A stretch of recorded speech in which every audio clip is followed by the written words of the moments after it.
Bien, saludos a todos. Hemos hablado ya de las tres preguntas. Creemos que ha quedado algo resuelto. No estará todo claro, pero en fin, hemos hecho lo que hemos podido en ese aspecto. Y vean que hemos hablado de las tradiciones sagradas, que son todas iguales y van a parar al mismo sitio, son todas igualmente válidas, no sé si sean iguales. Lo explican de diversas formas para explicar el mismo fin, pero nos hemos basado sobre todo en el taoísmo y en el hinduismo, no porque sean mejor que las otras, sino porque las explicaciones se prestan a la geometría sagrada, geometría espacial sagrada, y eso nos hace que sean más comprensibles. No quiere decir que el universo funcione bajo esa geometría, es una cosa para nuestra comprensión que lo explica bastante claramente. Entonces, una vez concluido esto, nuestra tradición, aunque hablemos del hinduismo y hablemos del taoísmo, es la cristiana, que es la que hemos nacido, concretamente la católica, que es la que hemos practicado, es la educación que nos han dado desde pequeños. Entonces queríamos tratar ya sobre el cristianismo. Hicimos una trilogía, un libro, 3 libros, que el primero era el sobre el Sermón de la Montaña. Nuestro maestro, José Sánchez, que hemos ya hablado de él, que montó la librería El Mirall, que es donde aprendimos el 90% de lo que hoy en día podemos saber, nos dijo que el Sermón de la Montaña empezaba diciendo: en otros tiempos, a través de Moisés os fue dicho, poníamos puntos suspensivos, y ahora, ponía una coma, yo, con mayúscula, os digo, puntos suspensivos. Es decir, el verbo son palabras del verbo. Entonces, decía cosas como, por ejemplo, en otros tiempos, a través de Moisés, os fue dicho, no matarás. Y ahora yo os digo que solo con el pensamiento ya estáis matando. En otros tiempos, a través de Moisés, os fue dicho, no fornicaréis. Y yo os digo que todo aquel que piensa en la pareja de otro, deseándola, ya está fornicando.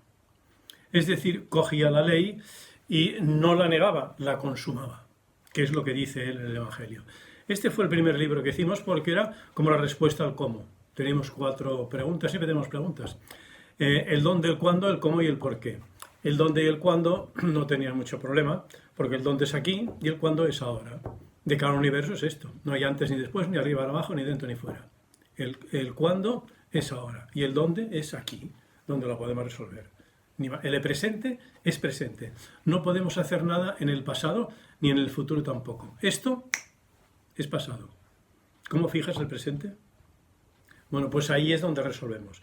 O sea que las respuestas al dónde y al cuándo son muy simples.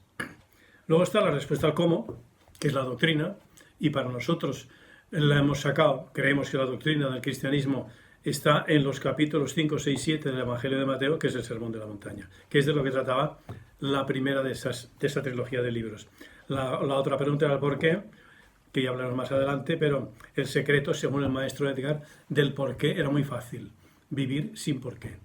Pero de eso ya entraremos el día que hablemos de ese tema. Entonces, el segundo libro que hicimos, que forma parte de la teología, era el sacrificio de la misa. Hablábamos la misa. Estudiamos todo, cogimos misales, cogimos cosas de lo que pescábamos nosotros en nuestra... cada domingo, pues vamos a misa, nos vemos las lecturas, vemos lo que hay, las influencias del maestro Edgar que tenía, y salió este segundo libro. Y luego salió un tercero que eran los sacramentos. Y curiosamente vamos a empezar por este, que parezca el último.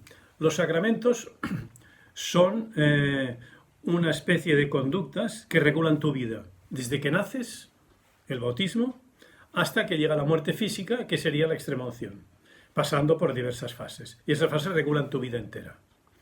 Por lo tanto, hemos creído que hablar de los sacrificios, en primer lugar, estaría mejor, que lo entenderíamos mejor. Y claro, nos hemos saltado un poco el empezar por el bautismo, que sería el primero, porque el que nos llamó más la atención de todos los sacramentos fue el matrimonio. Nos llamó muchísimo la atención. Primero por lo que explicaba Guénon de los sacramentos y segundo por la intervención de un cabalista, que luego hablaremos de él, que hablaba sobre el matrimonio. A ver, Guénon dice que discutía con Frédéric Chon, que era un discípulo coetáneo suyo. Chon tenía a Guénon como maestro. Dijo cosas muy interesantes, son algunas no encajaban tanto, para nosotros Guénon es completo, Chon hizo unas derivaciones después, Pero en fin, Sean le decía, no necesito ninguna vía iniciática porque ya tenemos el catolicismo y tenemos los sacramentos que son iniciáticos. No tenemos que ir a buscar otras cosas. Y Guénon le decía, es cierto, son iniciáticos, no te digo que no, y sería una maravilla, pero los tratan a nivel exotérico. No los tratan a nivel iniciático, los tratan a nivel de seguir con los mandamientos y salvarse, no de dejarlo todo y seguir al verlo. No profundizan, no buscan el núcleo. Por eso no los podemos practicar, será muy difícil practicarlos. Yo no le hizo caso. Vamos a la versión de Guénon. Guénon decía que, vamos a ver el aspecto fuerte de los sacramentos, decía que los sacramentos bautismo, penitencia, que conocemos por confesión, y Eucaristía, que es la comunión, eran los que realizaban, los que suponían la realización de los misterios menores. ¿Por qué menores? Porque se basan en el mundo de la forma. Había forma. El bautismo está el agua, que viene. En la penitencia está el reconocimiento de lo aformal, de los desequilibrios que he hecho yo en mi conducta diaria para equilibrarlos. En la Eucaristía, para la Eucaristía parece muy grande, es Dios que se autolimita, se transforma, se transfigura en materia, en pan y en vino. Por lo tanto, está la forma presente. Y entonces, si la autolimitación de Dios, o Dios, el Espíritu, se materializa y se convierte en materia, es para que la materia, que somos nosotros, nos espiritualicemos. Creo que lo habíamos dicho alguna vez. Esa es la finalidad de la misa. Pero claro, hay materia en medio. Estos algunos lo consideran como muy elevado. Nosotros consideramos que, lo que dice Guénon. Entonces luego venía la confirmación. La confirmación quería decir, era ni más ni menos, que confirmabas lo que habías hecho. Bautismo, penitencia, Eucaristía. Lo confirmabas si lo querías. Entonces aquello era como el sacramento bisagra entre los misterios menores, que suponían esos tres, y los mayores, que serían los que venían después. Y era el bisagra porque ya lo diremos, en la confirmación es la bajada del Espíritu Santo. Confirmas. Entonces el Espíritu Santo baja, dejas que te posea y confirmas que has culminado el estado humano con los misterios menores y puedes tener acceso a los mayores. Los mayores te van a presentar para las ocasiones que tengas y podrías tener acceso hasta ellos si los practicas, evidentemente. Entonces, por eso se considera, como decía Guénon, el sacramento bisagra. Ahora bien, ¿por qué los otros sacramentos, que como saben ustedes son el matrimonio, el orden, es decir, la ordenación sacerdotal, y lo que llaman hoy en día la extremaunción, que es el nombre de siempre, donde le llaman la unción de los enfermos? Porque antes la gente se moría, pero ahora que se muere, que no se muere, que se muere, porque la ciencia es muy alta, entonces, pues por si se muere, se va a ir, le ungen al enfermo, por si se va a ir, que si luego no se muere, lo vuelven a ungir tranquilamente, para que no se vaya sin la extremaunción. Ya diremos los dos puntales que hay. Si el bautismo es el primero, es porque lo que hace, como vienes de una espira inferior al estado humano y te has ganado el estado humano, que es conformalis, donde estamos nosotros, tenemos el cuerpo, es formal totalmente, que vengamos, que lo que hemos traído del estado anterior se limpia al máximo. El bautismo lo que hace es, lo que venga de antes, vamos a limpiarlo al máximo. Te lo limpia virtualmente. Que tú lo quieres hacer efectivo es otra cosa. Pero la limpieza virtual te la da el bautismo. Pero eso lo hablaremos cuando hablemos del bautismo. Y la extremaunción, que sería el final, es porque como te vas a morir físicamente y vas a ir a otra espira o donde te toque ir, que donde vayas lo más limpio posible. Es decir, lo mismo que el bautismo en el otro extremo. Esto es lo que sería. Bueno, pero vamos ahora que hemos dicho que vamos al matrimonio. Vamos al matrimonio. El matrimonio es el primer sacramento de los misterios mayores. Sacramento quiere decir matrimonio y orden. No entraremos en el orden, que ya lo explicaremos después. ¿Por qué el matrimonio nos atrajo tanto? Primero nos dijeron, los sacramentos los hace el obispo. O sea, hay sacramentos que solo los puede hacer el obispo, que son la confirmación y la ordenación sacerdotal. Entonces, claro, la ordenación es lógico. La confirmación, porque se confirma la bajada del Espíritu Santo. Puede hacerla el obispo, pero también puede decretar en un presbítero. Es decir, lo que conocemos por un sacerdote. Hay 3 grados. En la autoridad espiritual del catolicismo es el diácono, que puede ser una persona casada, o la primera condición que tienes para pasar a ser sacerdote, y luego en todo caso obispo, pero que puede ser una persona casada. Y está allí y hacen muchos de diáconos. Luego estaría el presbítero, que es el sacerdote, que ya puede hacer la Eucaristía tranquilamente, puede celebrar la misa. Y luego viene el obispo, que sería el pleno sacerdocio, lo puede hacer todo. Pero en unos casos solo las puede hacer él, que era el orden sacerdotal, evidentemente no lo va a hacer un sacerdote, lo tiene que hacer el obispo, y la confirmación. Pero curiosamente, el matrimonio lo puede hacer un diácono, lo cual nos choca mucho. 6 misterios mayores y es un diácono que lo hace. Sí, porque en el matrimonio el protagonismo, los protagonistas, el protagonismo no es la autoridad espiritual, no es el sacerdote, no es el obispo, no es el diácono. Este es el testigo solo, hace de testigo, porque los protagonistas que llevan esto son los cónyuges. ¿Los cónyuges qué hacen? Hay 3 maneras, se necesitan 3 requisitos para casarse, en un cierto orden.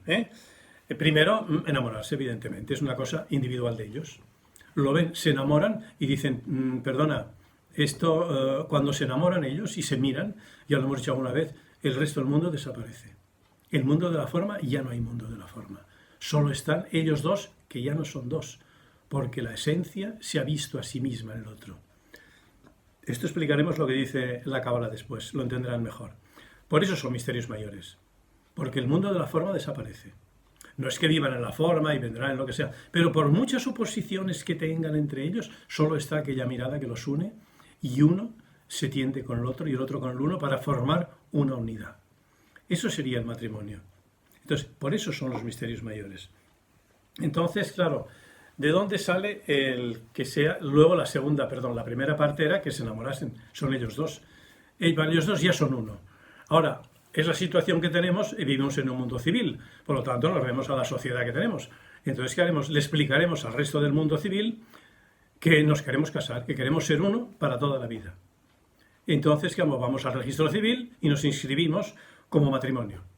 Con lo cual quiere decir que estamos sujetos a unos derechos y unas obligaciones que derivan del matrimonio. Que son los derechos, pues los bienes gananciales, las separaciones de bienes, lo que tienen, el derecho de los hijos, etcétera, las herencias, toda esa cosa que regula el Código Civil. Y después estaría el decir, ya lo sabe el resto del mundo, y ahora se lo vamos a decir a Dios. Le decimos a Dios que queremos ser uno, que nos amamos, que tú y yo hemos nacido para ser lo que somos, hasta que la muerte nos separe. Se dice que no hay ninguna muerte que nos separe, evidentemente, porque la muerte física no los separa. Estamos hablando del matrimonio como sacramento, o sea que hay sacralidad, porque si no hay sacralidad, no hay sacramento. Estas serían las 3 formas. Entonces, se han dado varios casos de lo que sería el matrimonio en estado puro. Uno, en un texto sagrado, otros son, pues pueden ser cuentos, pueden ser tradiciones sagradas otras, distintas. Y vamos a poner el ejemplo que es del texto sagrado nuestro, que es David y Betsabé, como se pueden imaginar, que ya hemos hablado de ellos. David, todo el mundo conoce a David, porque a veces lo que hemos preguntado aquí en conferencias que hemos dado, dice, ¿David qué? Digo, el que mató a Goliat. Entonces todo el mundo sabe que David es el que mató a Goliat, cuando era pastor. Pero luego lo fue rey de Israel. El primer rey de Israel, primero fue Saúl, pero el primer rey de Israel real, que cumplió con lo que es la realeza en lo que sería el pueblo de Israel, fue David. Y David era un ser humano también, aparte de todas sus cualidades que tenía. Y sus defectos eran que le gustaban las mujeres.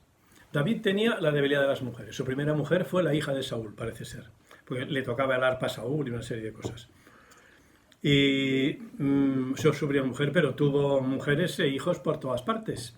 Incluso el primer hijo, Absalón, que se llamaba Absalón, creció y tenía envidia de su padre y le quería quitar el puesto y le declaró la guerra. Pero la guerra abiertamente. Y entonces, claro, él tenía los ejércitos de David y eso, pero Absalón se le descontrolaba. Y un momento en que Absalón se le estaba comiendo. Y entonces él dijo, oye, tú, hay que parar esto porque es que se nos carga. Entonces, el general, cuando oyó esto, organizó una batida contra el ejército de Absalón. Absalón huyó. Tenía el pelo muy largo, le llevaba por los hombros. Tenía el pelo muy largo y cabalgando, se encontró con las ramas de un árbol, que eran muy bajas, y se le enganchó toda la melena en las ramas del árbol y se quedó colgando. Y el general que iba detrás de él llegó y con la espada le cortó la cabeza.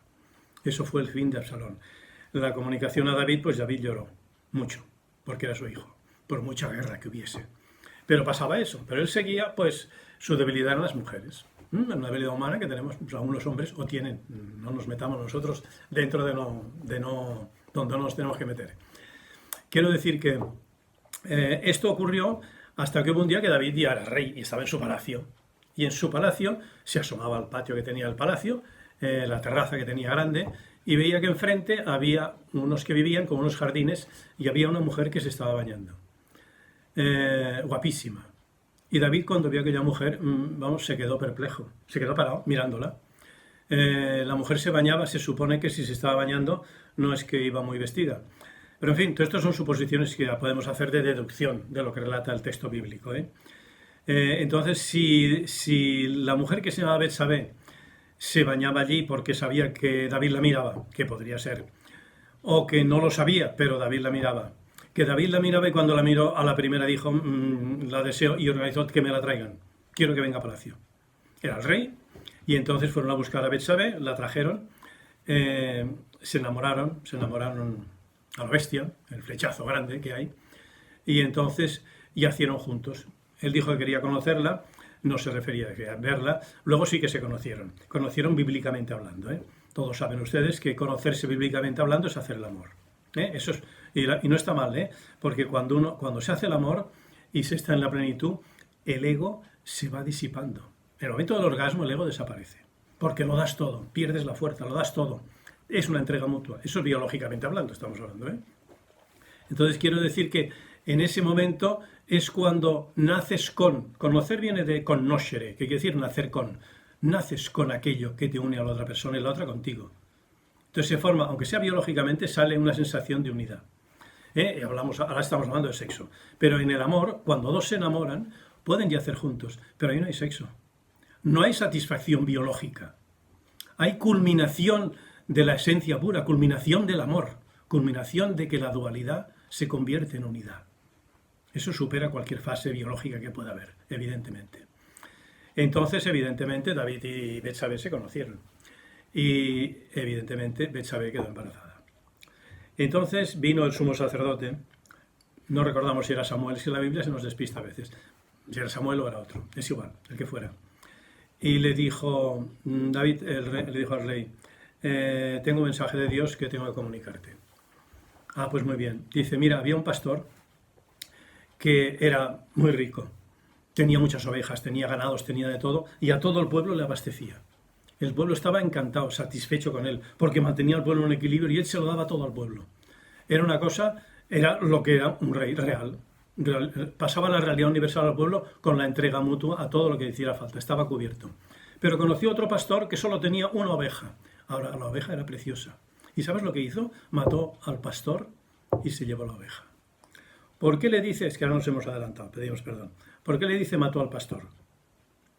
Porque David sabía que Betsabé estaba casada. Perdón por el argumento, nos hemos pasado de vueltas, pero hacemos marcha atrás, otra vez y lo explicamos. David se enteró que Betsabé estaba casada. Esto era un impedimento. Estaba casada con Urías, que era, no sé si era un hitita, no sé de qué tribu era, pero estaba con los israelitas. Estaba con ellos y luchaba con ellos y eso. Entonces David llamó a sus generales y dijo, oye, cuando vayáis a la guerra, a Urías me lo ponéis en primera fila de combate. Que eso hicieron. Evidentemente Urías en primera fila de combates murió. Es decir, David mató a Urías para estar con Betsabé. Eso fue lo que ocurrió. Y se quedó así, bueno, la excusa, se ha muerto en combate, yo no dije que se muriera, lo puse en primera fila, bueno, lo mataste, vamos, está clarísimo.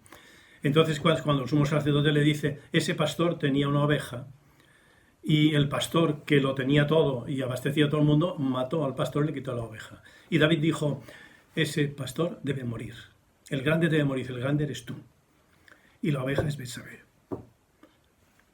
En ese momento, David cayó al suelo y dijo, ese hombre, cuando dijo eres tú, cayó al suelo y entonces el sumo sacerdote le dijo, Betsabé está embarazada de un hijo.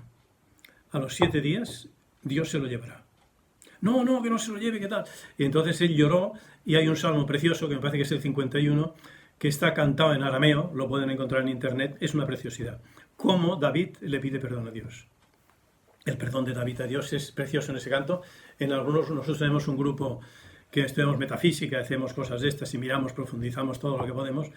Y cuando nos reunimos no hacemos ningún rito ni ceremonia ni nada, pero nos gusta oír ese salmo de David, como pide perdón, como nosotros antes de empezar a reunirnos a hablar de lo que tengamos que hablar, pues pidiéramos perdón por nuestros pecados. Usamos ese salmo. Si lo quieren escuchar, se meten en internet, más vez que Salmo 51, perdón de David a Salomón, cantaba en arameo, una preciosidad. Pero claro, llegaron los 7 días y el niño se lo lleva a Dios. Y entonces David siguió, ya se casó, Betsabé estaba viuda, se casó, parece ser que Betsabé dijo que era muy joven cuando la casaron, no sabían por qué, pues lo dijeron, se casó con Urías, pero que no había ningún amorío ni flechazo ninguno. El flechazo fue con David, evidentemente. Entonces ya fueron juntos, pero ocurrieron 2 fenómenos extraños.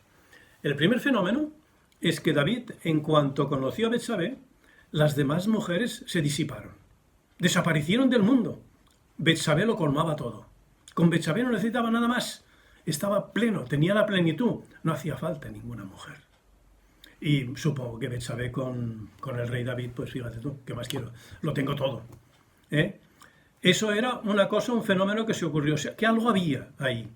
Y después ocurrió otra cosa, que tuvieron un hijo, y ese hijo se llamó Salomón. Y Salomón quizá tenía que nacer de David y Betsabé, no podía nacer de otro sitio. Eso es lo que se dice. Vamos a la cábala. Bueno, hay un cabalista que se llama Joseph Chiquitilla, que tenemos un libro por aquí, que explica y dice que David y Betsabé ya estaban unidos desde el Génesis. Así, tal cual los acabamos de decir. ¿Qué quiere decir? El Génesis es la generación, es el primer libro de la Biblia. Génesis quiere que se genera algo, que empieza a nacer algo nuevo. En el principio Dios crea los cielos y la tierra. El Génesis. Viene a decir que David y Betsabé, antes de caer en la caída y ser seres humanos, ya eran un andrógino en el Génesis, antes de que se produjera la caída. Eran una sola cosa. Vamos a ponerlo bien. Nosotros somos ángeles caídos. En un ángel no hay diferencia entre hombre y mujer, no hay diferencia sexual, es espíritu puro. Pero cuando cae, se divide en 2 porque entra en la dualidad. El verbo aquí y yo aquí. Y por lo tanto tiene que superar esa dualidad con lo que la religión le da para que se religue otra vez. Lo religioso que ya hemos contado. ¿Qué quiere decir esto? Que según Chiquitilla, Joseph Chiquitilla, ya era un ángel. Él no dice ángel, lo decimos nosotros aquí, lo interpretamos así. Que era un ángel que cayó y se dividió en 2. Entonces ese ángel tiene que volver a ser ángel. Y para volver a ser ángel tiene que ser esos 2 que en el ángel fueron uno y se dividieron, no pueden ser otros 2 que es más aquellos que pueden formarse ángel. No cualquiera con cualquiera forma un ángel. El ángel aquel está formado por una división que se ha producido en él. Y David Chiquitilla te está diciendo que esa división de ese ángel, uno era David y el otro era Betsabé. Y que por muchos asesinatos que hubieran y todos los pecados del mundo y lo que sea, se encontraron. Y formaron una unidad. Allí nació el amor pleno. Se supone que el perdón, el pecado de David era ese, el perdón que pidió, pues hay un sacramento que se llama el de la Eucaristía. Y eso ha existido durante toda la vida y tiene su utilidad. Y se supone que David estaría perdonado por lo grave que hizo. ¿Qué quiere decir eso? Quiere decir que el matrimonio es cuando los que se ven, se miran y se enamoran y el resto del mundo desaparece. Es como desaparecieron las mujeres que tenía David. Desapareció para Betsabé todo, solo estaba David. Y para David desapareció todo que no fuera Betsabé. Eso sería el matrimonio. La formación del ángel de nuevo. Formación de esa unidad que ya estaba en el Génesis. En el Génesis de un Chiquitilla nos diremos más allá del Génesis, en los estados superiores del ser, los estados angélicos. Nosotros todos somos ángeles. Recordemos que dijimos que había una línea donde formaba por un punto, si ese punto era el verbo, el primer punto era el verbo, todos los demás puntos somos el verbo. Pero por la libertad algunos puntos los hemos separado. Todos los puntos, si somos espíritu, y en algunos puntos hemos dejado de ser espíritu, nos hemos convertido en alma, porque ya nos consideramos autosuficientes e ignoramos al primero. La dependencia del primero, geométricamente hablando, es dependencia total. Es imposible ser independiente del primero, porque si no, no habría línea. Pero eso es geométricamente, por eso lo presentamos con geometría. Pero que en el fondo estamos separados, y nos tenemos que religar. Entonces, que al religarse el matrimonio, ¿qué hace? Te pone en una situación que aquello que te separaste vuelve a ser uno otra vez. ¿Por qué? Porque te ha llegado aquello que no procede de la razón. Tú cuando te enamoras no razonas que te vas a enamorar, te sucede, te guste o no te guste. Eso es el matrimonio. Entonces, claro, el mundo civil coge palabras sagradas y las pone a su campo. Ustedes van al diccionario de civil, pues los que se casan y tienen unas obligaciones y cumplen y tienen que hacer una serie de cosas, civilmente hablando. Pero claro, civilmente hablando, un individuo que se casa con otro, con otra, y dice, me caso por el patrimonio porque tiene dinero y aquí voy a pegar yo, ya me aseguro la vida, esto civilmente es un matrimonio. Religiosamente de matrimonio no tiene nada. Nada, de nada, de nada, porque no hay sacralidad. Cuando la finalidad es una finalidad distinta, que puede ser una finalidad social, es bueno que se casen porque nuestras familias socialmente dominarán esta zona del terreno y entonces tu hijo se casará con tu hija y entonces haremos maravillas. Todo eso es un montaje civil, que de matrimonio no tiene nada. No quiere decir que pudiera ser que se enamorasen y lo formasen, también es posible. Pero cuando la finalidad es otra, deja de ser sagrado. Por lo tanto, si no hay sacralidad, no hay matrimonio. Matrimonio es un sacramento. Y sacramento es sacralidad. Si no hay sacralidad, no hay matrimonio. Solo es matrimonio el caso que hemos explicado. Vamos a los griegos. Resulta que en los griegos hay un señor que se llama Agamenón, que domina el territorio griego y quiere conquistarlo todo. La tendencia que tiene el hombre, a cuanto más terreno tengo, pues monto mi imperio. Estos son los grandes hombres que han habido. Agamenón, Alejandro Magno, Julio César, Napoleón Bonaparte, grandes hombres, cogían territorios. Vale, muy bien, esto es una manera de verlo. Muy famosos, hicieron muchas cosas, conquistaron mucho espacio-tiempo. Pero en fin, Agamenón estaba en Grecia y hay un punto que le faltaba, que era Troya. Troya era la ciudad de las grandes murallas donde nadie podía vencerlas. Eran inaccesibles, estaban fuera. Y le gustaba, pues a Troya, no sabía cómo conquistar Troya. Pero su hermano Menelao consideraba que esta guerra no había que hacerla y entonces invita a los troyanos para evitar que hayan guerras, hacer un pacto de paz. Y entonces de los troyanos, el rey de Troya era Príamo, tenía dos hijos, Héctor y París. Héctor era el que dirigía el ejército, era el hombre fuerte. Héctor, el domador de caballos le llamaban, que era el que dirigía el ejército, muy inteligente, era el gran guerrero, nunca había sido vencido. Y París también era un guerrero y sabía luchar y sabía hacer cosas, pero era el guapo, era el que enamoraba a las mujeres, el que todas iban detrás de París porque era el guapito, iba con él, pero era el príncipe. Entonces en esa comisiva Príamo no va, se queda en Troya, pero lleva a Héctor y a París a Grecia a ver a Menelao, pactan con él. Y Menelao los recibe y hacen una fiesta, se abrazan y hacen unos pactos de qué tal, pero resulta que Menelao está casado con una chica guapísima que se llama Helena. Helena de Esparta, le llamaban Helena de Esparta porque era la más guapa que había. Evidentemente, cuando llegaron allí, la mirada entre París y Helena fue lo mismo que entre David y Betsabé, como se pueden imaginar. Se quedaron clavados. Y entonces París solo veía a Helena y Helena solo veía a París. Y no estaba mucho por los tratos con Menelao, eso lo hacía más Héctor, pero como se enamora locamente y está enamorada locamente, ella no sabe qué hacer porque dice, nos matarán a todos y tal, pero cuando viene el enamoramiento, que nos mate, que no nos maten, es igual, vamos a lo que vamos, que quieren entrar en guerra, que no entren en guerra, trascendían la guerra. Y París rapta a Helena y se la lleva. Y Helena se convierte de Helena de Esparta en Helena de Troya. Héctor, evidentemente no está de acuerdo, la bronca, más si esto lo han hecho en películas, han visto la última película en la que me parece que Brad Pitt hacía de Aquiles y Eric Bana hacía de Héctor, etc. La verán, muy bien hecha, la película está bastante bien. Bueno, verán que claro, Héctor se opone, pero al final París está enamorado y Helena se va a Troya. Entonces, ¿qué ocurre? Que Menelao le han quitado a su mujer y no está muy contento, que digamos. Y entonces va a ver a Agamenón y le dice, que han venido los troyanos y me han quitado a Helena. Y Agamenón se pone encantado porque dice, ya tengo motivo para la guerra, ahora voy a invadir Troya. Y va a por Troya. Entonces se crea la guerra de Troya. Entonces se preparan y se forma la gran guerra. Pero con toda esta guerra, París y Helena siguen juntos. Saben que se pueden matar, que va a morir mucha gente. Es la gran guerra jamás librada. Cuando van a buscar a Aquiles con Menelao con Agamenón no se veía muy bien. Pero Aquiles era un héroe. Un héroe es un hijo de un dios con un ser humano. Y entonces su madre me parece que era Tetis, se llama algo así. Bueno, es igual, ¿cómo se llama? Era la diosa. Y entonces él, Aquiles, pues hablaba con su madre y eso, y era el gran guerrero jamás vencido. Además, cuenta la leyenda que era invulnerable porque su madre lo bañó en la laguna Estigia y entonces lo convirtió en vulnerable. No se le podían hacer heridas. Era vulnerable en el talón, porque dicen que cuando lo bañó se cayó una hoja y se puso encima del talón, o bien que su madre lo cogió por el talón para que no se ahogara y esa parte no se mojó. Por lo tanto, el talón de Aquiles, que todo el mundo conoce que es el punto débil que tenemos, pues es por donde Aquiles era vulnerable, se le podía dar muerte por ahí, pero por el resto nada. Esto es lo que cuenta la historia de los griegos, ¿eh? Las leyendas griegas. Para ellos su tradición sagrada, supongamos. Total que resulta que se crea la guerra. Pero en la guerra, Paris y Helena siguen juntos. Y que pase lo que pase, ignoran la guerra. Ignoran la guerra totalmente. La unidad se ha hecho. Y pasará lo que pasará en aquella guerra, pero aquella unidad está hecha. Y les da igual lo que piensen todos los demás. Los demás lo respetan, pero tienen que luchar. Y claro, se crea una guerra muy fuerte.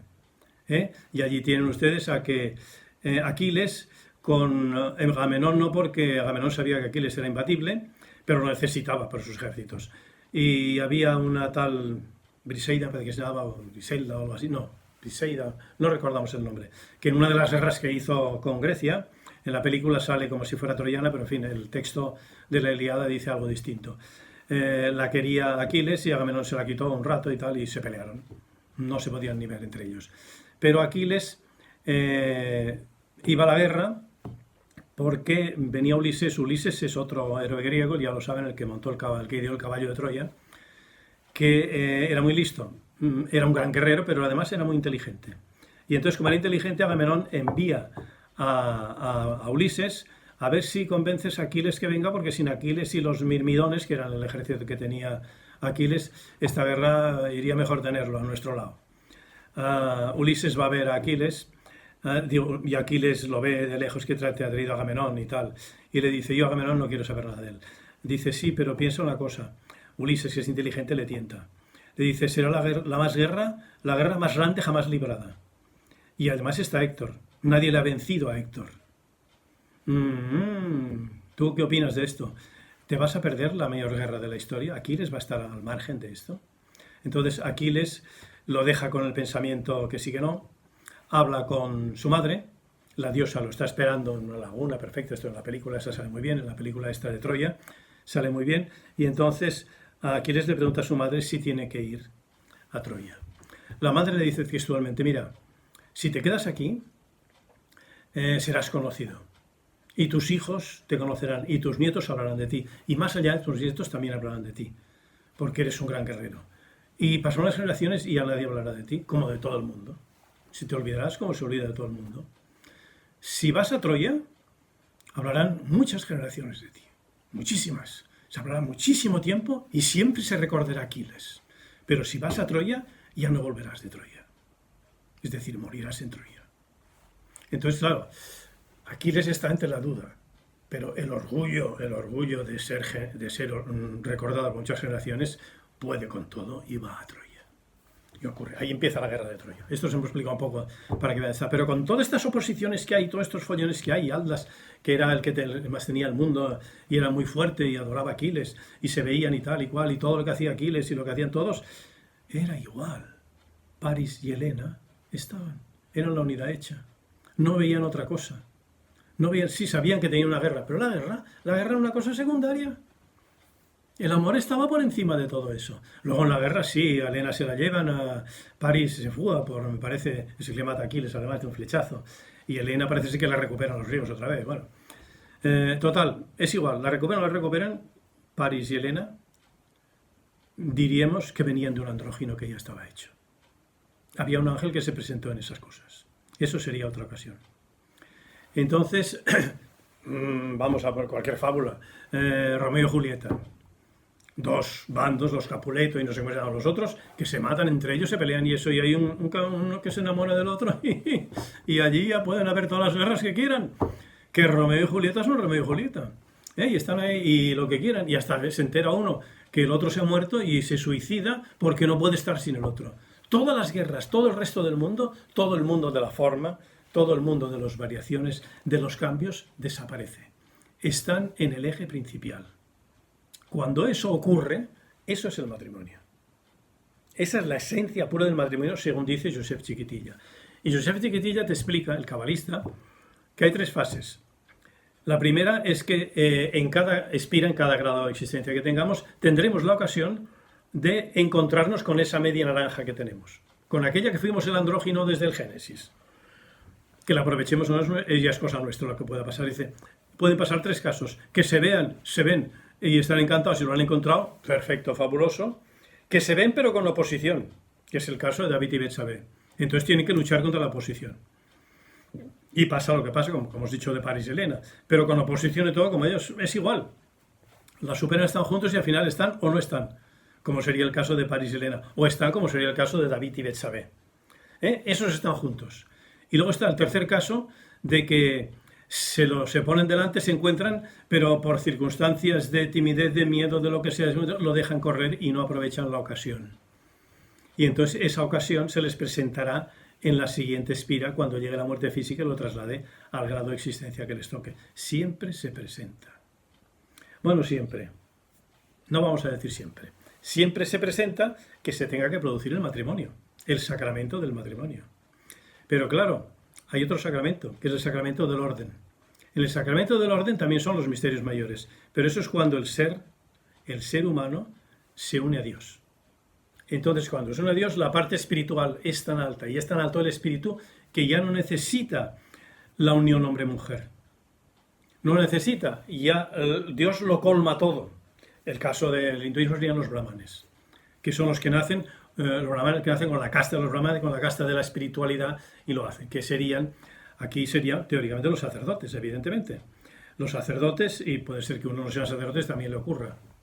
Pero piense, por ejemplo, que en el sacerdocio está el voto de castidad. ¿Qué es el voto de castidad? No es aquello que te prohíban que tengas una relación sexual o que te estés aguantando por no tenerla. El voto de castidad no es más ni menos que tu realización espiritual es tan alta y tan elevada que ha trascendido la biología del sexo. Ya no la necesita, porque está por encima de eso. Hay un caso que salió, me parece que era Gandhi. Gandhi era el hindú aquel que hizo la violencia pasiva. Y a su mujer le hicieron una entrevista, y en la entrevista salió el tema de que era marido y mujer y tal, y ella le dijo, hace 20 años que no hacemos el amor. Claro, el periodista dijo, pero ¿cómo que no necesitaban hacer el amor? Lo habían trascendido. Eso era el voto de castidad. Entonces se trasciende por realización espiritual. No por fuerza biológica de a ver cómo me machaco yo luego por no hacerlo, no. Eso es un sufrimiento que causa un problema psicológico brutal y que te impide el desarrollo espiritual por todas partes. Es decir, diríamos que es mejor, lo decía alguno también en la iglesia, lo vimos, o algún monje de estos que vivían por las montañas que habían, decía que es mejor, si tú tienes un problema y quieres ser un sacerdote o estás en vía sacerdotal para serlo, tienes problemas de tentación biológica de carácter sexual, no te machaques, hazlo si quieres y sácatelo encima, hasta que tu realización espiritual sea tan alta que lo trascienda. Entonces, el sacerdote culmina esa fase. Su sacerdocio queda culminado en ese aspecto, en el aspecto del voto de castidad. Ya es sacerdote. Ahí es el otro, no hablaremos del sacerdocio, hablaremos ya cuando hablemos cogeremos el librito que hemos hecho, iremos leyendo un poco y explicando porque del matrimonio lo hemos visto tantas veces que lo hemos querido hacer así, a pelo, ¿no? Para explicarlo. Pero sería el único caso en que no haría falta que los dos que eran un andrógino al principio tengan que unirse para llegar a los misterios mayores. Llegarían a través del orden. Podría ser ese caso. Con esto hemos querido explicar lo que es el matrimonio. Seguidamente, en las próximas intervenciones, empezaremos por el bautismo, lo haremos con orden. Es posible que cojamos el librito, leamos trozos y aclaremos trozos hasta que más o menos quede el aspecto más profundo que podemos sacar o que nuestro nivel metafísico nos permita llegar a lo que son los sacramentos para cubrir el tema de los sacramentos y entrar en el tema del cristianismo fuerte. Después ya hablaríamos de otras cosas, pero en principio hemos querido hablar sobre el matrimonio. Pedimos perdón por el saltito que hemos hecho del bautismo al matrimonio, porque es el que más nos llamó la atención. Además, demuestra un poco el nivel de profundidad metafísica que tiene en realidad el sacramento en sí. Esperemos no haber sido muy pesados en el tema. Cualquier cosa que quieran nos pueden consultar, cualquier cosa que quieran decirnos nos servirá de mucho y podemos aprender mutuamente tranquilamente y estamos a su disposición para lo que ustedes quieran. Cuando quieran nos conectamos y esperamos que vaya corriendo lo que tiene que ir corriendo. Disfrutemos de esa metafísica que tenemos, disfrutemos de ese punto de vista, disfrutemos del espíritu. Convirtamos nuestra alma en espíritu. Hemos nacido solo para eso. Buenas noches, ahora sí es noche, buenas tardes, buenos días, para cuando nos estén viendo ya lo saben, y hasta la próxima ocasión.